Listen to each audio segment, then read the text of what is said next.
Merry Christmas, or post-Christmas for all of you out there. Happy Boxing Day for all my listeners in Canada. And this is the Austin's Audit Podcast. I'm your host, Austin Gerke, and this is the Austin's Audit Podcast.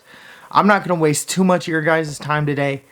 I know some of you, including myself, are kind of still on the recovery. I mean, I've been go since Friday with Christmas and having a buddy in town and spending time with the fam. So, I'm not going to waste too much of your time. I'm just going to give you the best and worst of NFL Week 16, which AKA is known as your audit report. And then I'll give you the picks for the NBA, the NHL, college football bowl season, and one more programming note before I get the show going. No show tomorrow. So, for the picks, I'm not just going to do tonight's, I'm going to do tomorrow's as well.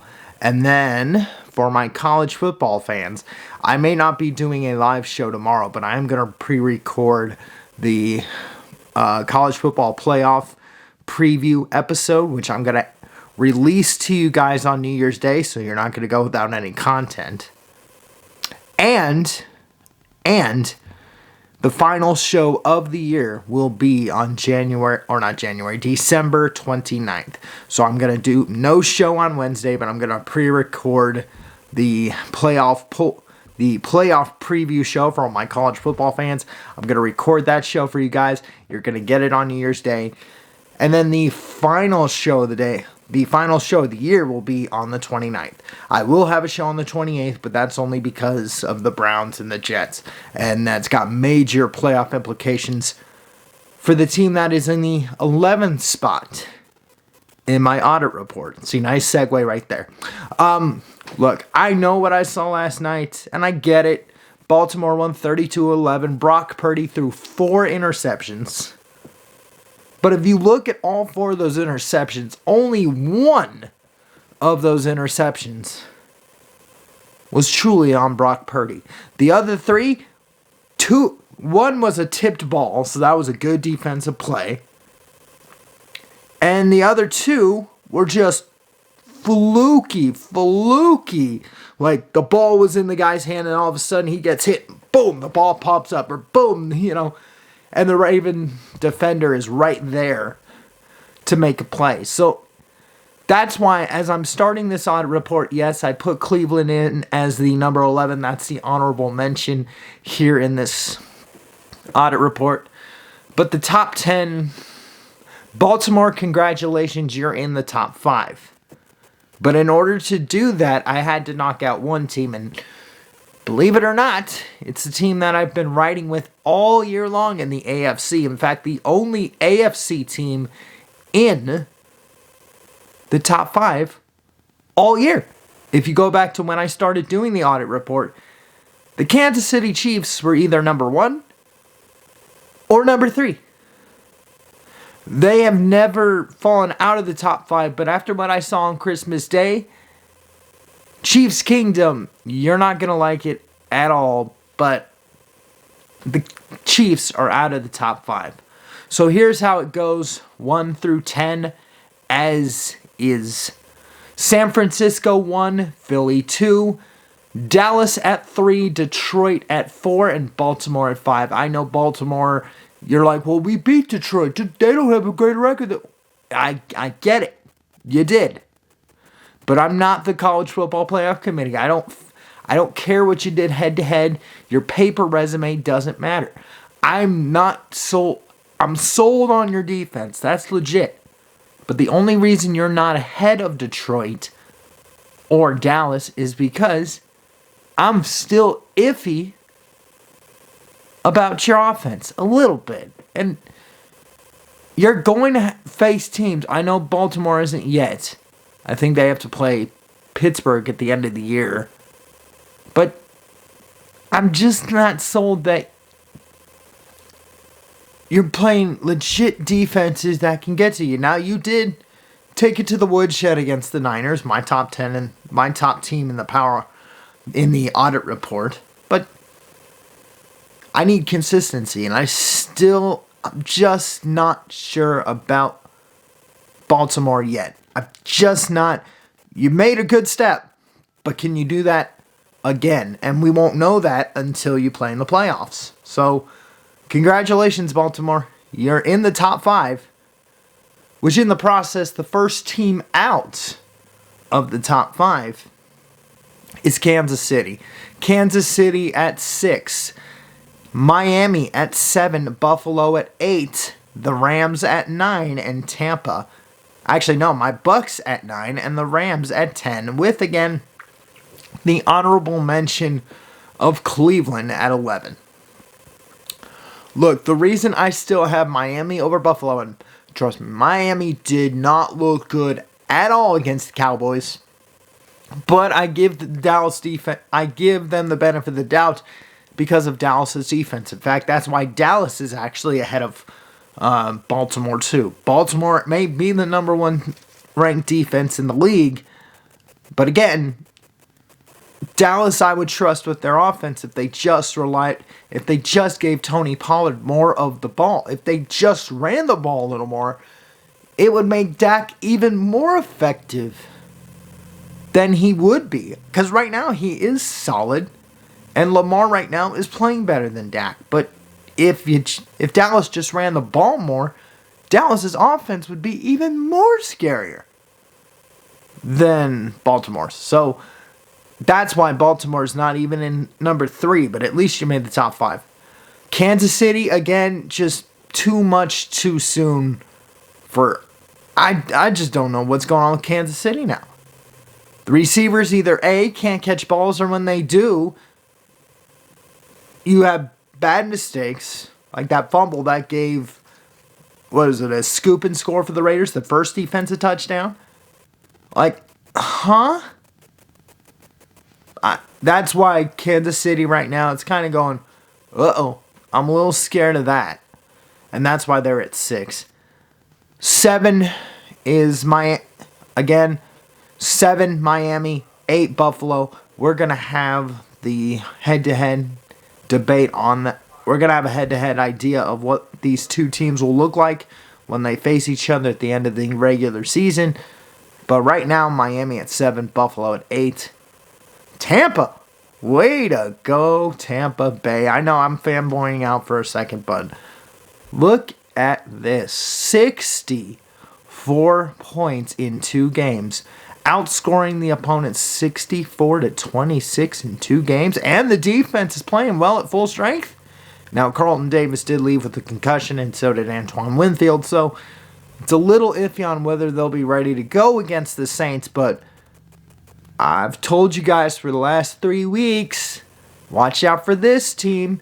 And same reason for the team at number 10 too. The Rams are sneaky good. And if they get in right now, I believe they are the 6th seed. They would play the Lions.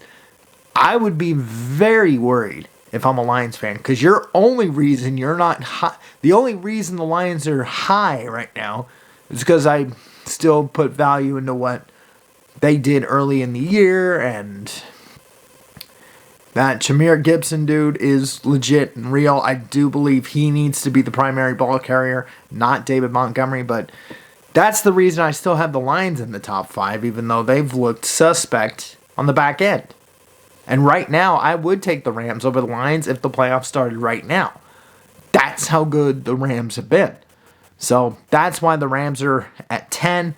And then the Bucks, of course, just being the fanboy, you get the extra credit boost. And Baker Mayfield, all you need to do, dude, is get us to the divisional round. If you get to the NFC title game, then yep, you've turned me into a believer. So, if Baker can continue this hot streak, that offensive line stays healthy, that defense gets healthy, it's looking like 2020 all over again, all my people in Central Florida. You know the answer. So, alright, that is your audit report. That's the best and worst of Week 16. And by the way, the worst is it's still the Giants. Okay, the DeVito craze is over. It is. I'm sorry for Tommy DeVito, but nah. Once Tyrod Taylor got in there, that was the only reason the Giants still had a shot. And plus, Philly was laying eggs left and right. So I'm not. That's the other worst. And the Jets dang near almost blowing it. Yeah, it's a problem. And Jacksonville, after what I saw with y'all, you're going to win the AFC South, but it's not looking pretty at the moment. So that's why the Jags fell off the rankings. And I know a lot of you, if you go into the comments and tell me, oh, this is random. No, I'm just going off what I'm seeing. You know, I can go through do all 32 teams, but I'm not going to cover Carolina. I don't care that Bryce Young played well against Green Bay. Baker Mayfield had a perfect passer rating against the Packers. I don't need you. I'm not going to repeat. I'm not going to regurgitate. I'm not a parrot. But that's why I only stick at 10, and a lot of it is just based off what I'm seeing and who's playing well right now. So that's why my audit report is the way it is. All right, so that's the best and worst of NFL Week 16. Let's go ahead, finish up the show with the picks for today and tomorrow, and then I'll get out of here. Have you guys enjoy tomorrow, because no show tomorrow. At least no live show tomorrow. So this is the next time you're going to see me for a while. So we're going to start in the NBA. We already have 2 games underway. The Pistons looking to snap their, 26-game losing streak, are beating the Nets 9-1. I'm going to go with the Nets because I feel like the Pistons are going to find a way to screw this up. And then the Magic are beating the Wizards 13-12. I'm going to go with the Magic there. For the games that have not been played today, go with the T-Wolves plus 2.5 over OKC. Go with Sacramento minus 7.5 over Portland, and go with the Clippers minus 13.5 over the Hornets for tonight. And then tomorrow, if I can get the stupid NFL notification going, there we go. Let's go to tomorrow. Again, odds courtesy of ESPN Bet. If you've got other betting services that you use those lines and take those lines, but I just use ESPN Bet for those. So, again, for tomorrow, go Philadelphia plus 2.5 over Orlando. Again, this is tomorrow's games. Go Milwaukee minus 2.5 over Brooklyn, and go with the Knicks plus 2.5 over OKC. So again, that's tomorrow's games in the NBA. For the NHL back in action after a long layoff there. Well, actually, it's only 2 days. That's the same amount of time as I had off, so let's go ahead and do this. Take Toronto minus 170 on the money line. Take the Penguins plus 125 over the Isles in Long Island. So Penguins over the Islanders. Take the Maple Leafs over the Senators, and then go with the Wild minus 140 over Detroit. So if you want a specific score, go 3-2 Wild, 4-2 Pens, and 3-1. Which one did I choose? 3-1 Toronto over Ottawa. So those are your picks for tomorrow. I forgot there are no games today either. Oh, damn. So that's tomorrow as well. So NHL fans, sorry, you thought I had your guys fooled. But again, for tomorrow, take Toronto, take Pittsburgh, and take Minnesota as your winners for tomorrow. So those are your picks there. So NHL fans, I'm sorry about that. And for my college basketball fans, no games today, so this is just tomorrow, and there are no top 25 games either, so this is just going to be fun here. Go Virginia minus 26.5 over Morgan State, and let's go Cal Baptist minus 10.5 over Chicago State. So those are your picks tomorrow in college basketball. There's no top 25 matchups at all, so having a little fun with that. And then for college football, let's jump into it now.